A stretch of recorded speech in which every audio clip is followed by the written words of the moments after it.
How the heck do you make a savings plan?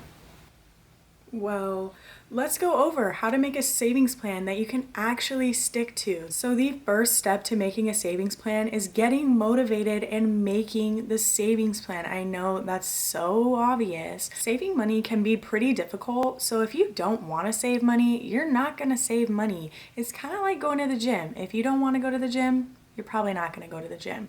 You need to find some motivation and you need to start somewhere. So you need to look at all your finances and look at what you're spending your money on. So what are your reoccurring bills? What are your expenses? You need it all laid out on the table. You need to evaluate where you need to spend money and where you don't really need to. So that is the first step, just getting started by evaluating your financial situation, because you'd be surprised how many people don't know where their money is going every month, every year, wherever. They just don't know where their money is. You need to know where your money is, and you need to know how much money you spend, how much money you make, and how much you have left over. You need to know these things, and you need to cut some expenses. And before you X out, I know, you don't want to cut expenses, but it has to happen. You don't have to cut everything out that you enjoy. You don't have to completely stop going out with your friends, completely stop eating out. You can do those things in moderation. Maybe not 3 times a week, maybe once a week, or maybe once a month. It just depends on how disciplined you want to be and how much money you need to save. But it's all about you and your financial situation, so you definitely need to evaluate it on your own basis. I can't tell you what the golden rule of saving money is. It's all about your goals and what you want to achieve. So once you know your monthly expenses, you need to get this number as low as you can. Like I said, you need to cut expenses. And there are tons of ways to cut expenses without cutting out things that you enjoy. Just by going to the grocery store once a week, maybe you'll save some money. Just by shopping clearance items, you'll probably save some money. And just by not eating out, you will save money. So there are ways to lower your monthly expenses. It's just about whether you want to do them or not. Kind of like if you want to go work out or not. You know it's going to benefit you, but you just don't really feel like it and you don't want to do it. And then you regret it later. So save money now so you don't regret it later. And I know one thing you'll definitely regret later: not smashing that like button. So smash that like and let's get into step number 2. To create your savings plan, you also need to create a goal.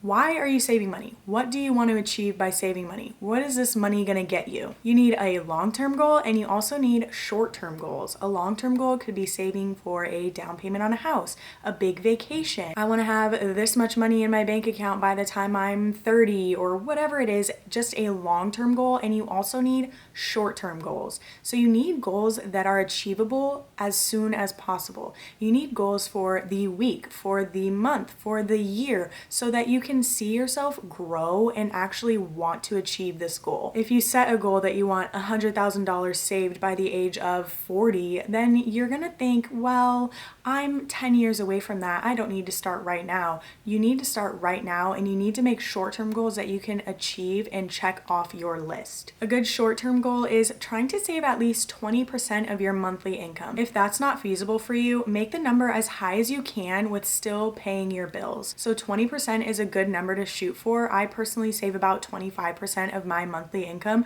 but it all depends on your situation and what you are saving for. After you've created your goal, the next step is to calculate how much money it takes to actually achieve that goal. So how much money do you need to save each month to get to that number that you want? So for example, if you wanted to save $200 a month, then that would be $50 a paycheck if you get paid weekly. And it's just calculating out that number so you have a physical number, not just, I'll save my extra money. No, you need a real number that you can achieve. Whether it's $25, $100, $1,000, you need a goal to achieve that. Step number 4 is you need to set up automatic payments to your savings account. So just like you have automatic payments for most of your bills, set up an automatic savings. You need to make it a priority to save money, and having it on auto just makes it so you don't have to think about it, and it's so easy. It just comes out right when you get paid or right at the end of the month. Whenever you set it to, it'll be much easier to achieve those goals if it's automatically being taken out of your account. Once you get into the rhythm of paying yourself first and making this savings savings automatic, it will definitely pay off in the long run and it gets easier over time. You just need to constantly remind yourself of your goal and avoid spending your money on unnecessary things. As I said before, cut your expenses. That also means don't buy materialistic things that you don't need. Would you rather save that money and reach your goal or have the newest iPhone that doesn't really do anything more for you? And step 5 is once you achieve this goal, you need to start investing. So once you have reached your goal, you need to start investing your money. I always preach investing, but you need to have an emergency fund saved up before you start investing any money. What's an emergency fund? Well, an emergency fund is 3 to 6 months of living expenses just if something were to happen. You need to have that saved up and you don't touch it at all. And once you have that emergency fund and once you've reached your savings goal, you need to start looking into how can your money work for you. So as I mentioned, investing is a great way to have your money work for you. And if you haven't seen it already, go ahead and check out these investing mistakes you need to avoid as a beginner investor. Thanks for sticking around. I will see you guys next week.